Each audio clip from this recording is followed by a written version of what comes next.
Let's pray.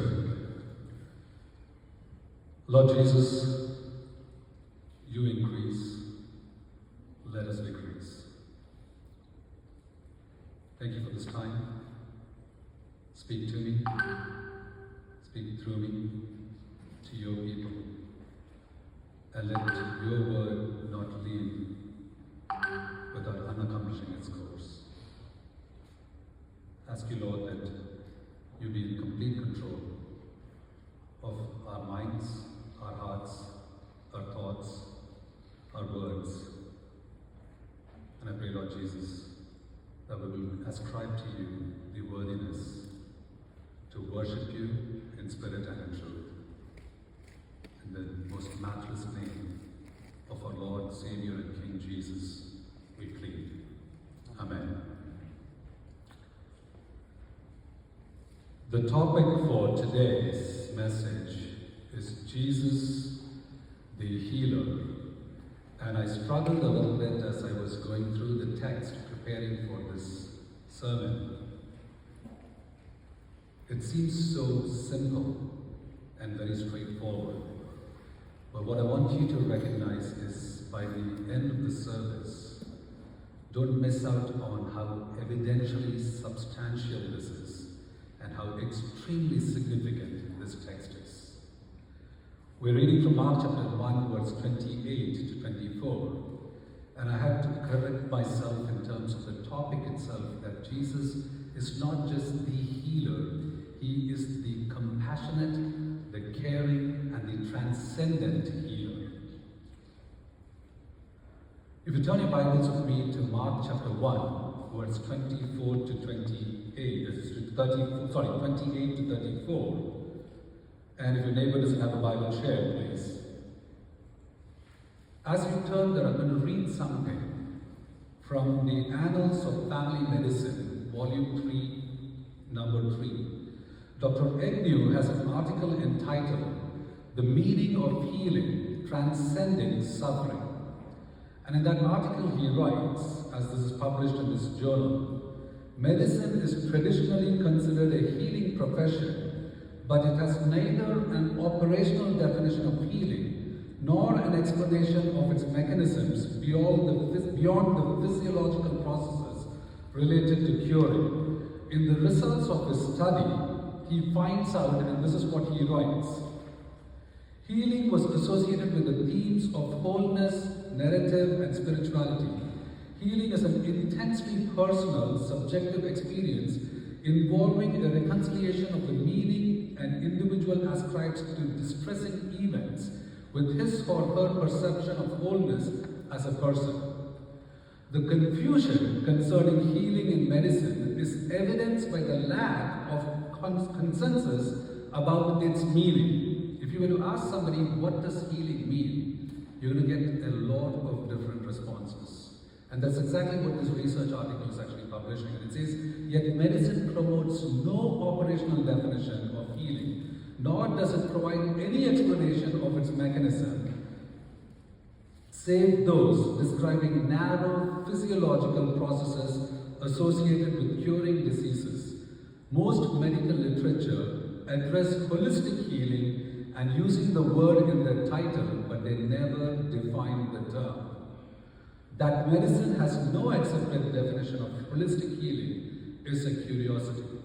In conclusion, what this article that's published in the Annals of Family Medicine is essentially saying that we do not have a definition by medicine itself, an operational definition of healing. And the closest that they can come to describing healing is a physiological cure. There is nothing to do about care. Now hold on to that thought and we'll come back to that towards the end of this sermon. Mark chapter 1, verse 28. And immediately his fame spread abroad throughout all the regions round about Galilee. The word immediately implies and tells us that something happened before. And what happens before in that text, as we've been going through expository in the book of Mark, we've been seeing that Mark chapter 1 starts off with Jesus being declared that it is his gospel, that he is Jesus the Christ, the Son of God, meaning to say that he is God. Secondly, it goes on to talking about his baptism, followed immediately by his temptation as he is led into the wilderness to be tempted by the devil, and yet he comes out victorious without sin. And then we see that he's calling his first disciples. As he calls his first disciples, he then goes on into the synagogue after he calls disciples. And then in the synagogue, or this Jewish temple, essentially what happens is a fascinating account of the healing of a man with an unclean spirit takes place, where he shows that he has authority over spiritual forces and over spiritual forces of darkness, that Jesus is the one who has the final say in all matters of life. And so he now leaves the synagogue and he goes from that synagogue. So immediately after he heals the man with the unclean spirit, he becomes extremely famous. He becomes so famous that all about that region of the land of Galilee, people hear about Jesus. The one where they asked this question in the synagogue, the question about Jesus that was asked, which was, what is this? A new kind of teaching with authority. Who is this? That even the demons listen to him and obey him. So Jesus, as the Holy Spirit of God, is teaching us and revealing us through the Gospel of Mark, is establishing that Jesus is God. He is baptized, which means he is now recognized as the Son of God, the one who is God himself in the flesh. That this is my beloved Son. He was tempted, so because he was tempted, he can help us during our temptations. And then he has now power over spiritual forces, and that he has the ultimate authority over all things. So that's how far we've come in the text, and they're now asking this question, who is this? And then it says, immediately his fame spread round about all of Galilee. Mark chapter 1 verse 29. And forthwith means immediately or straight away. And forthwith, when they came out of the synagogue, they entered into the house of Simon and Andrew with James and John. Jesus leaves the synagogue and enters into a person's home. That home was that of Simon and his brother Andrew. And his friends, or as we see earlier in the text, as he calls the disciples, they were his business partners, or they were people who were working in the fishing business with him. So they were all in the boat. And so what happens is he comes to this house with 4 of his first disciples. So who are these 4? If Hollywood was to make a movie called the Christian version of Fantastic Four, it'll be these 4 people. Simon and Andrew, James and John, the sons of Zebedee, or the sons of thunder is what it says. It says, alongside the Sea of Galilee, which is on the eastern side of the land of Israel, as he was walking by, he saw Simon and his brother Andrew. And he called him and he said, come, follow me, and I will make you become fishers of men. He says, I will make you become fishers of men. He's saying, you're going to have a process. You're going to know when to cast the net, what place to cast the net. God will give you the wisdom and the spirit to be able to lead you to know when to share, to bring people into the kingdom. He's saying, I'm not taking you out of the fishing industry. I'm taking you out of what you are doing today to sustain your physical part of life.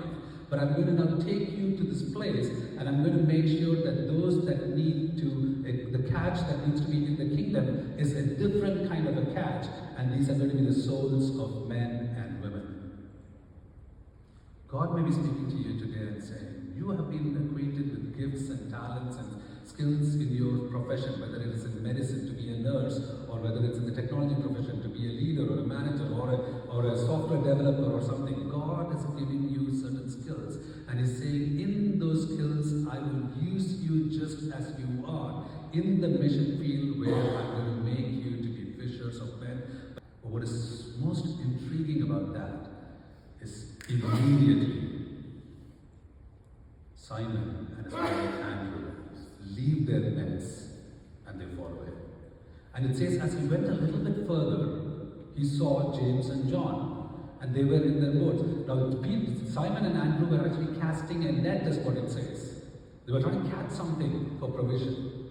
And over here, James and John were actually mending their nets. And so they've caught something, or they've not caught something, the nets are torn. What they're thinking that will bring them sustenance of life is not working. And as they're mending them, he says, follow me. And they left their father and the hired servants in the boat, and they left. The point of that text is this, that God's Holy Spirit is going to wrestle with our hearts. If today I am calling you to serve the Lord, are you going to be willing to give up your nets, your work, your profession? And then he takes it even further. Are you going to be willing to give up your family? There are sacrifices in being in the ministry of God. It's easy to be a Christian and to be a professing Christian, present company included. I'll be the first to be guilty of that. It is hard to be a practicing Christian. If God calls you to that, what are you willing to give up? He doesn't say, in fact, it's interesting because immediately after that, we see that he goes into the house of Peter, or Simon, aka Peter, and Andrew, which means Peter didn't leave his family as such, but God was like, you focus on me, I will take care of you and your household. It's not easy. Broad is the road that leads to destruction, narrow is the road that leads to life. And this call is not a call that is just a bed of roses. It is paved with thorns. Thorns that actually ended up becoming the very crown of Christ Jesus. What are you willing to give up? What am I willing to give up? Immediately. Now what is interesting is, that text says, he left the synagogue, he entered a house. He left the synagogue and entered a house. People go to temples, to mosques, to churches to find God. Jesus is the God who comes to your house. Just as much as he is interested in his Father's house, in the building of his church, he is just as much interested in entering into your house to be the God that he is, a God of the family. We may feel like he's nowhere around, but God is saying, through the scripture, Jesus is that God who doesn't just concern himself with matters in the church. He is interested in matters in your house, in your life, at your home. That's a beautiful picture of an amazing God that we have. There's something sad that's going to happen today after this service. It's going to be extremely sad. And that sadness is this. There'll be many of us who will leave Jesus in the church and not take him home. What do I mean by that? You go home, the practical application of that is this. Monday through Saturday, we will live a lifestyle that does not align with the lifestyle we live on Sunday. We'll meet Jesus over here, but are you willing to take him home? That's the call that he's saying. He had to leave the church, the synagogue, to enter into their house. A good litmus test for us to recognize is this. Go compare your routine on a Monday, Tuesday, Wednesday, Thursday, Friday, Saturday, and compare that routine as to how that is different or aligned on a Sunday. And you can answer that question. Did I take Jesus home with me or not? This is not an easy saying, brothers and sisters.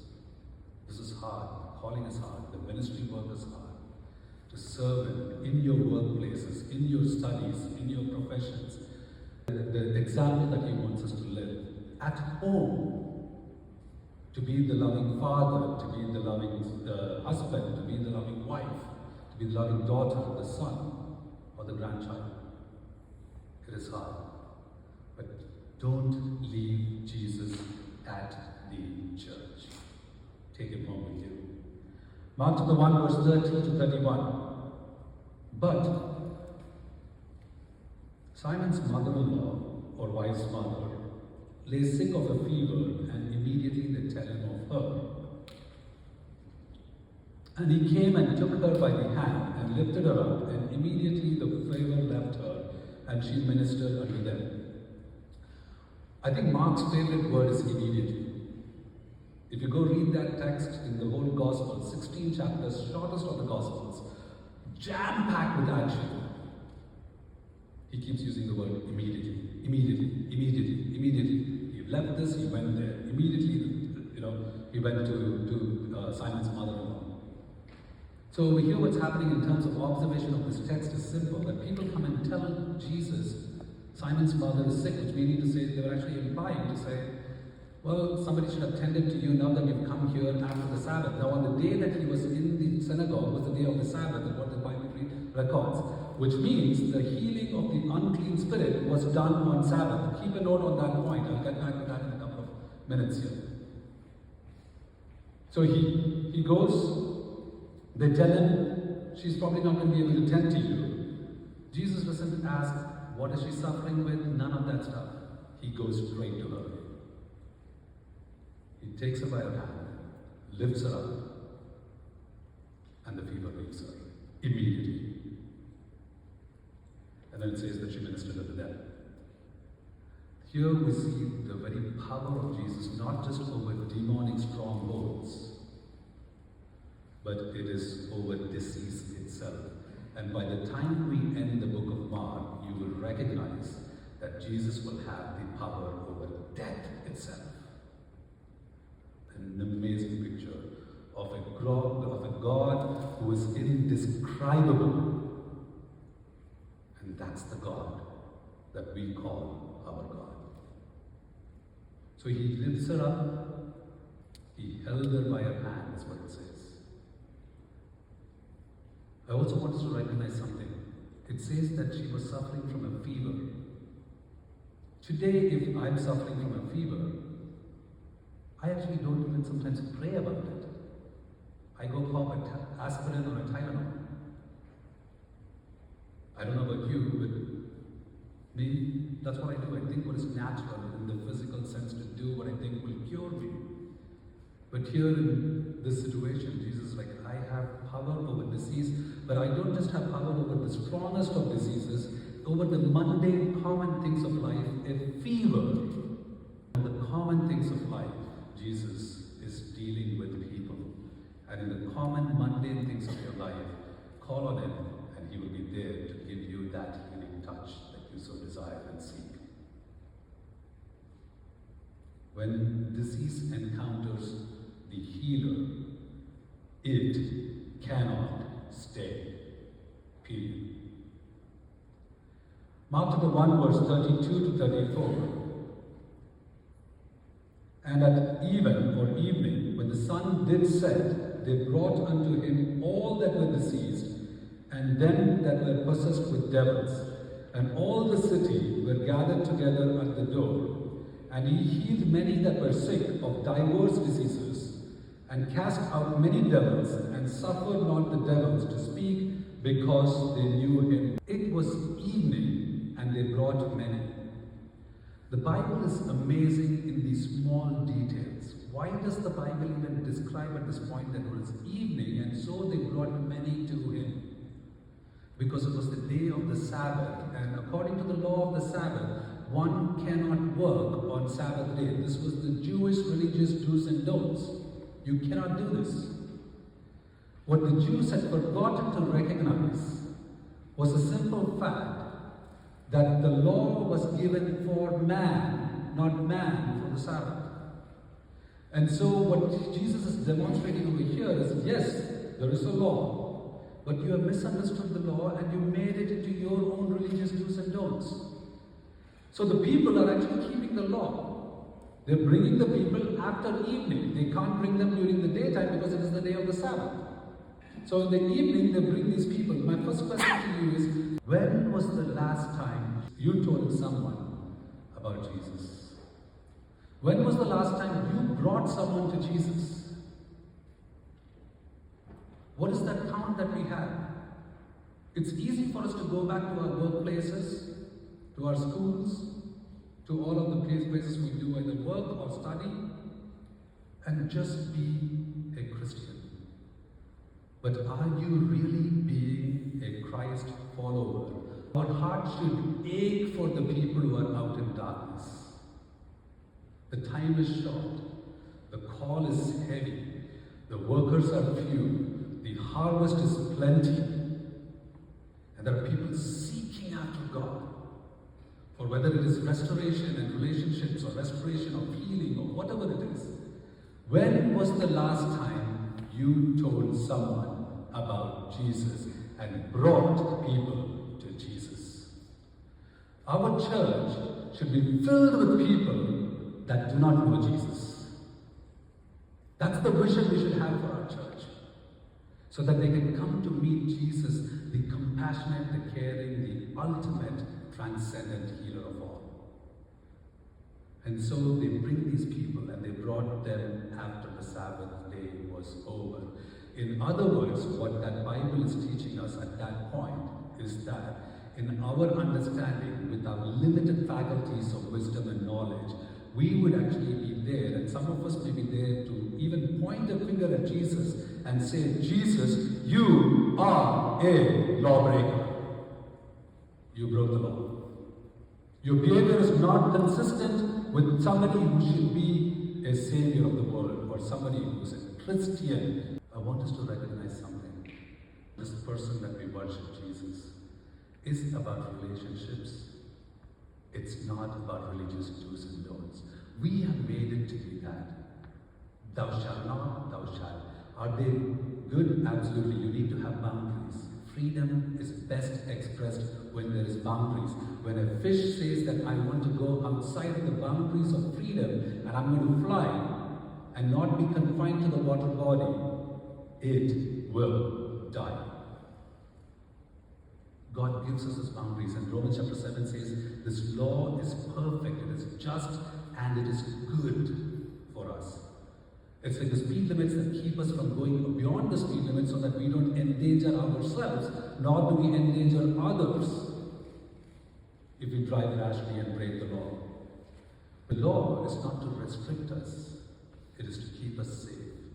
And Jesus is establishing that. That's why in Luke chapter 6 verse 9, and when we get to Mark chapter 3, God willing, if there's an opportunity for us to continue with this exposition, I'll bring that up where it says, they said that he was a lawbreaker, and Jesus asked a very powerful question. He says, is it lawful? Is it lawful? You are very good at quoting the law, and you're there to accuse me. Is it lawful to do good or do evil?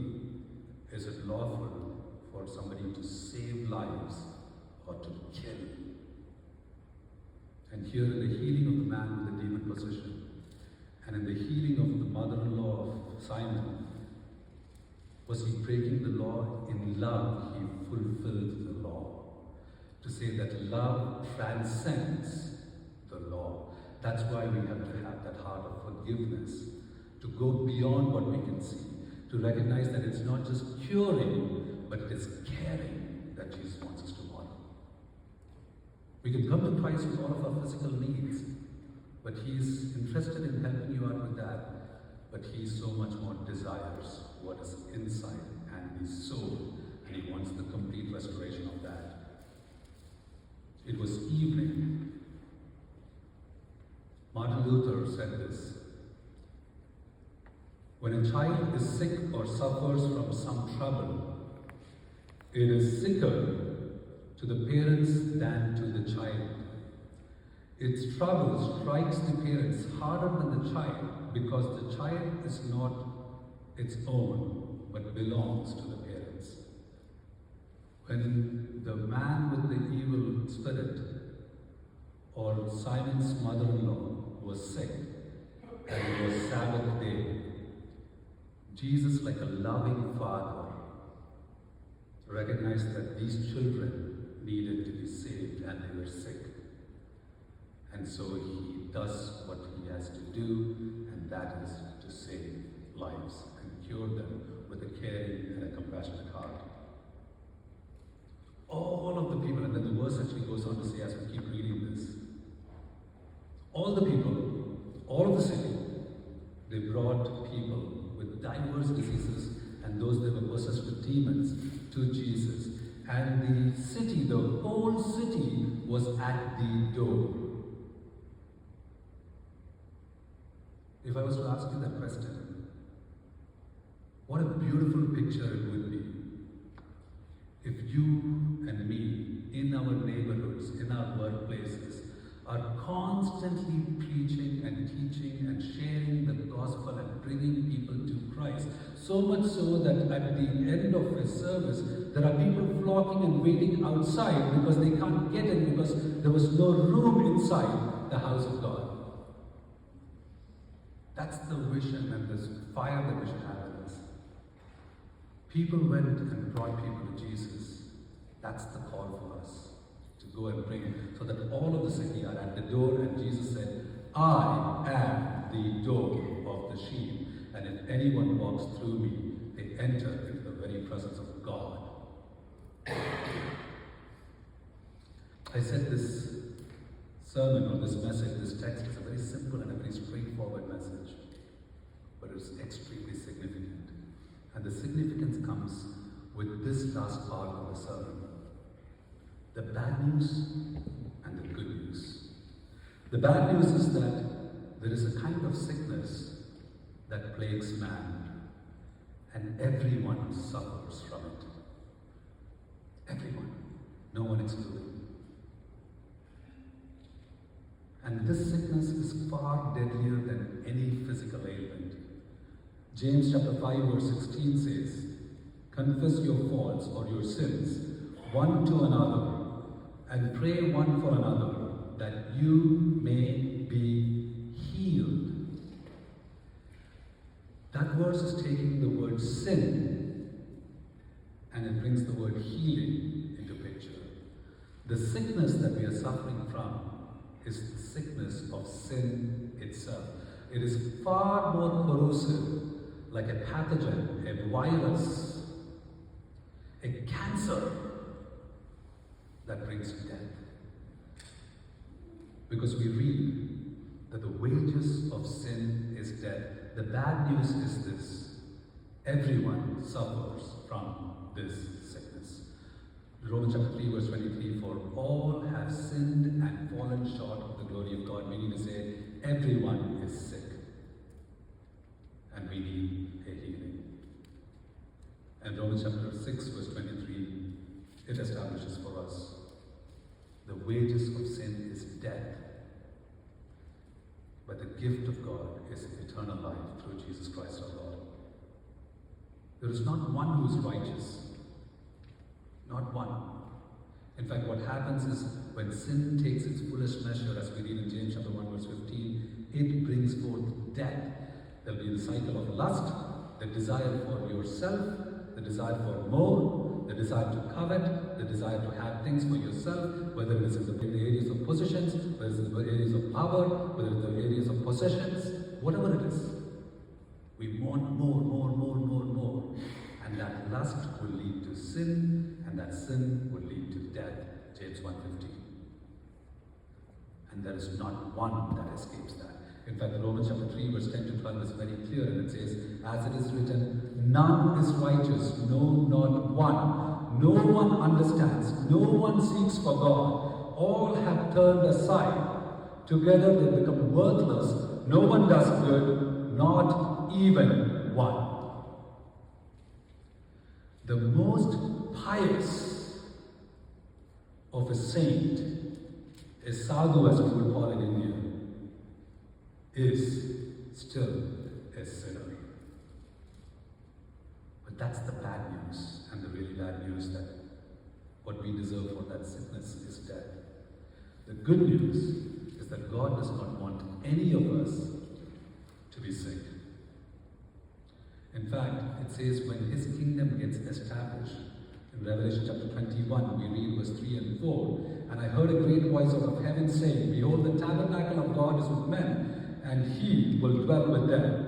And they shall be His people, and God Himself shall be with them and be their God, and God shall wipe away every tear from their eyes, and there shall be no more death, neither sorrow, nor crying, neither shall be any more pain, for the former things are passed away. When I read that text, the very thing that it makes me want to do, that we should always say, Lord, come fast.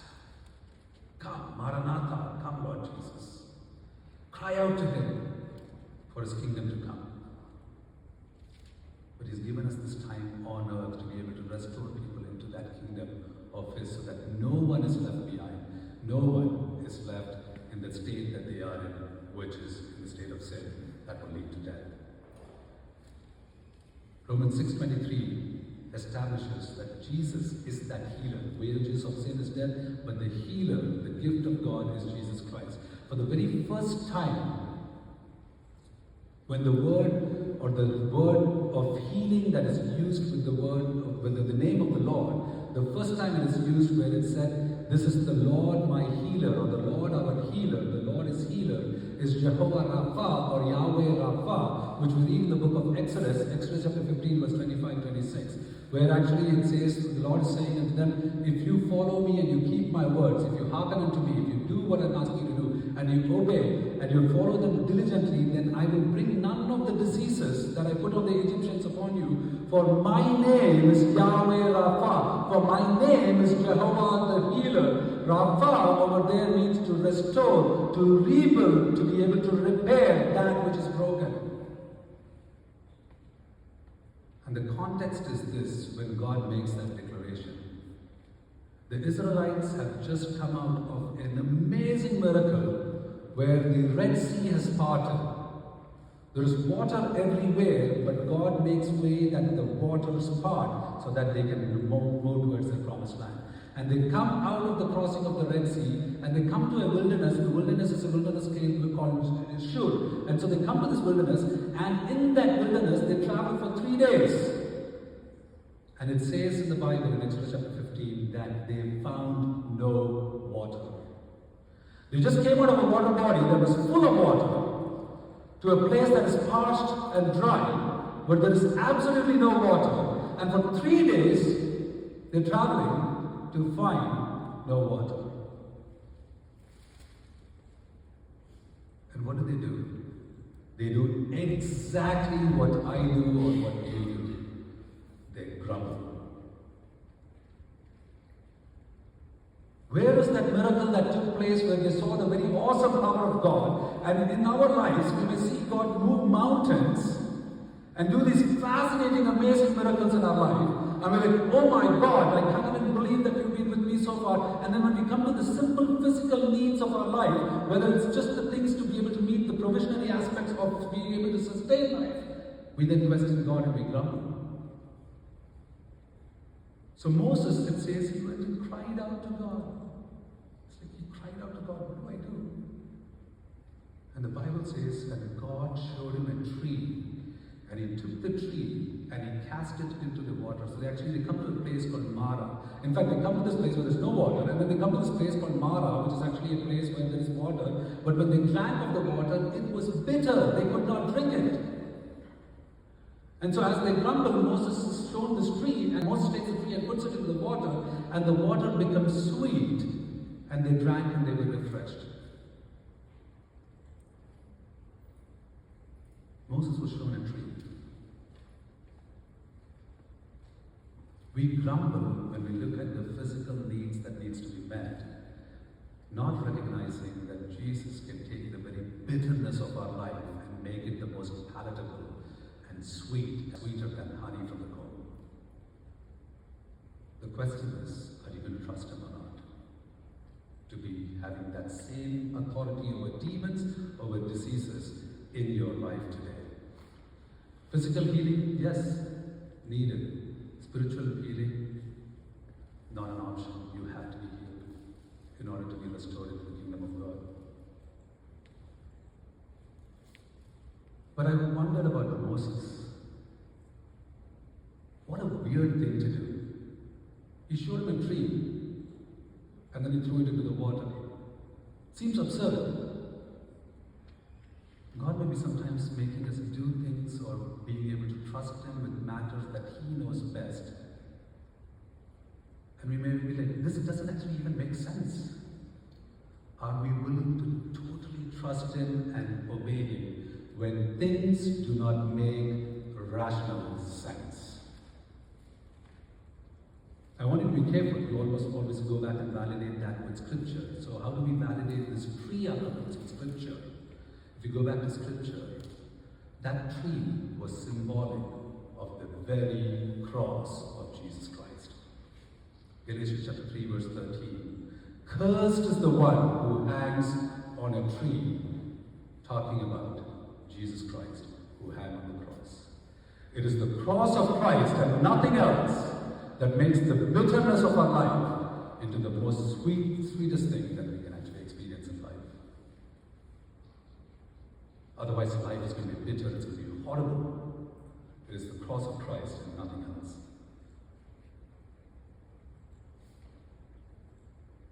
I started this sermon by saying, medicine does not have an operational definition for healing.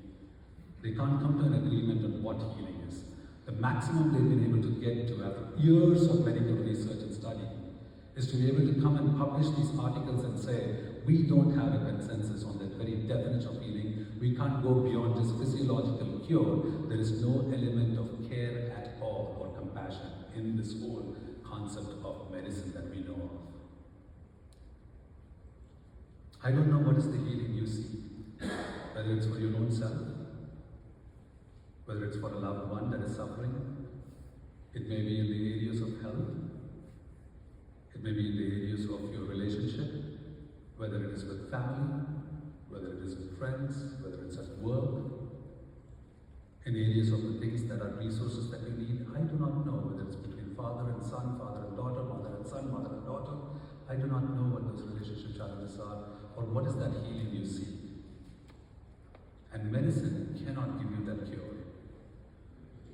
What I can tell you though is when holistic and wholeness in terms of restoration of mind, body and soul, that is found in none other than Jesus, the compassionate and caring healer, the transcendent healer.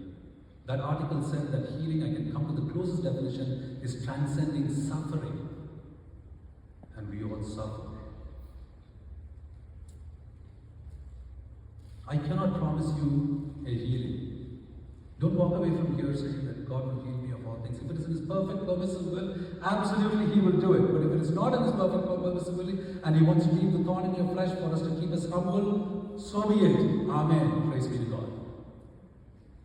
I can't promise you healing, but I can promise you and I can point you one thing. I can point you to the healer.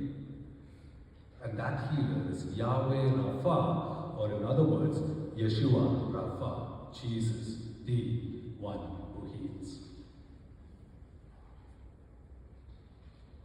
What is this healing that he is talking about?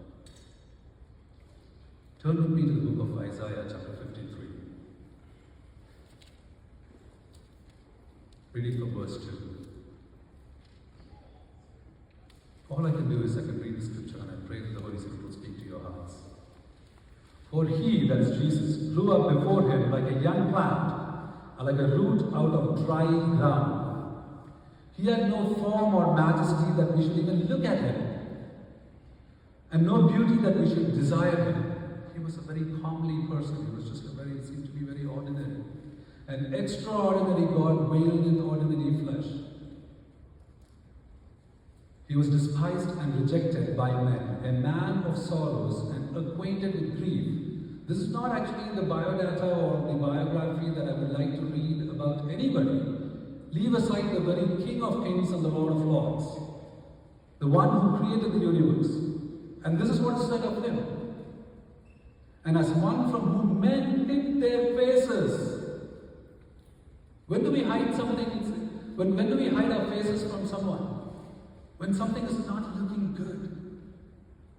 The goodness of God veiled in flesh in Jesus Christ. And this is the description of him, our God. That men hide their faces. Are you hiding your face from God today? He's not hiding his face from you. How far are you going to run? He was despised and we esteemed him not. Surely, he has borne our griefs We cry out and say, oh my God, how grievous this life is for us. He bore our griefs and carried our sorrows. Yet, the prophet is writing just as what we do. Oh, he must have been somebody that really was under the curse of God. So he was smitten and stricken by God himself.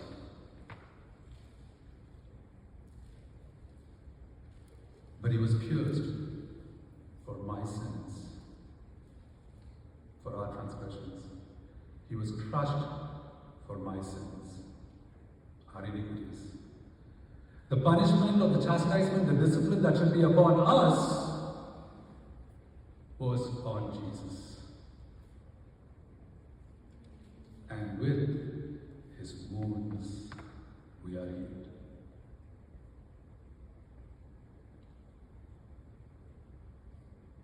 All we, like sheep, have just gone astray. We have turned everyone to his own way.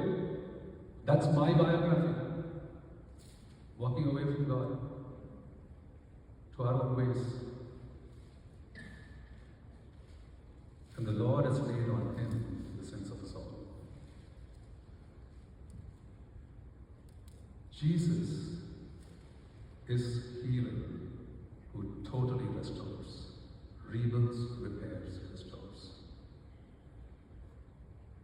And you may be over here. Now all this is for a message for a person who actually doesn't know Jesus. I already believed in the Lord Jesus Christ. I don't want you to lose focus of something that is in the text that we just went over. Mark chapter 1, where it talks about the healing of the mother-in-law. As soon as she was healed, it said she went up and she ministered unto them. We are saved to serve. We can't escape that. The miracle was not just that the mother-in-law was healed of her fever, but she was completely restored. If you've been down with fever and you come out of fever, it takes some time for us to be in our full strength, to be regained the strength to be able to do something. But she immediately went and ministered unto them, is what it says. And it says she ministered unto them, not unto him alone. The fallacy in Christendom and in Christianity or in the churches is that we think we are serving Christ, but we can completely ignore the service of his people. But here it teaches us that she went and she served him and the people that were with him. She ministered unto them. Because the church or the people of God is a body of Christ. It is like this. I've used this illustration before. It is like this. I can go to somebody who is married. I can say, I love you, brother, but your wife I cannot stand. You can't say that I love Jesus, but I can't stand his people. They're the very bride of Christ. They're the body of Christ. It doesn't work. He's like, really? You love me? That's only the question he's going to ask us.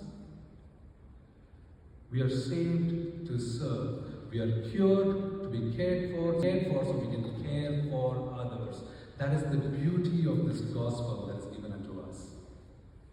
In fact, the whole book of Mark, the very theme of Mark, as people would say, is this: the King who is his servant.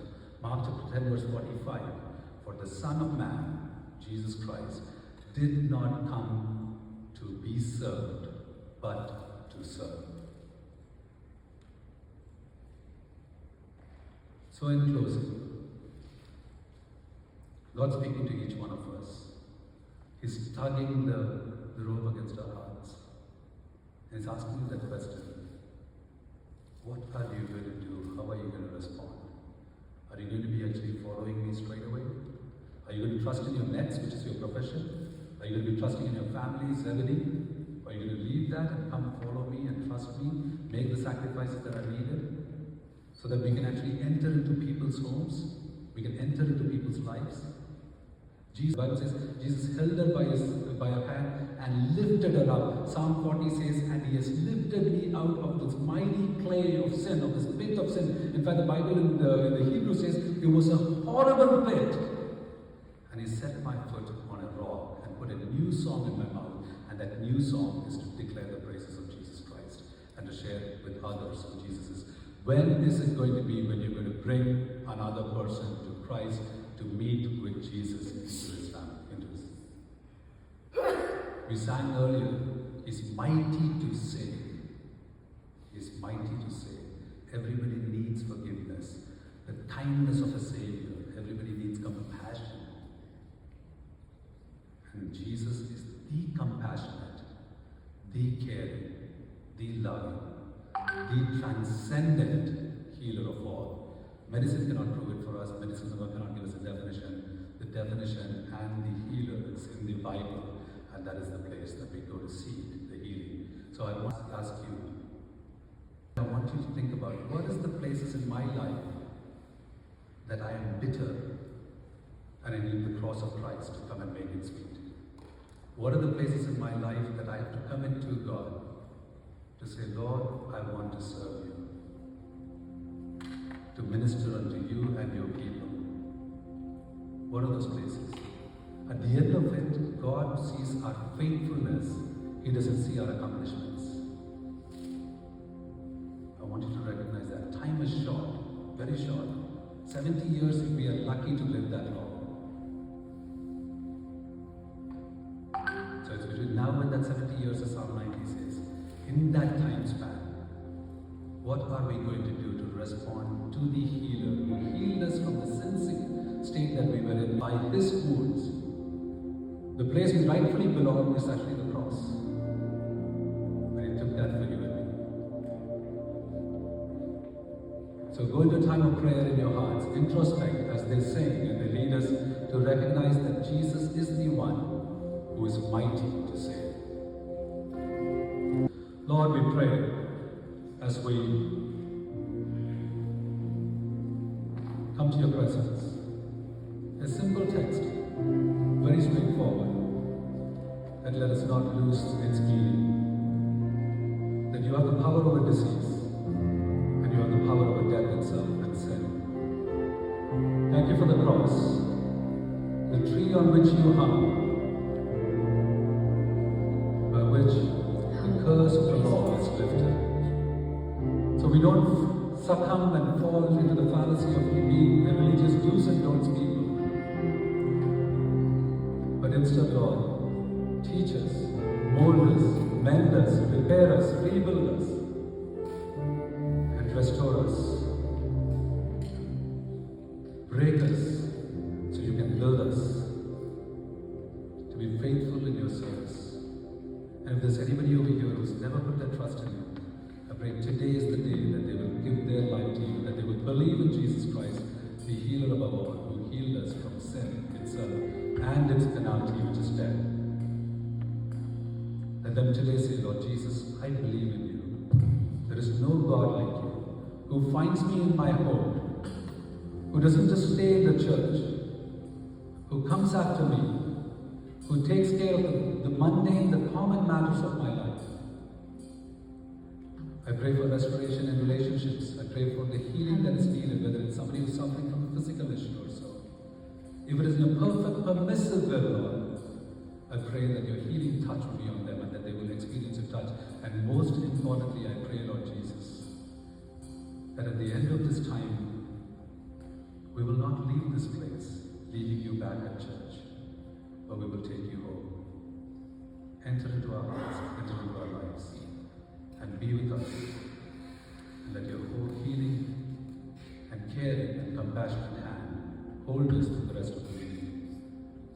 Lord Jesus, we thank you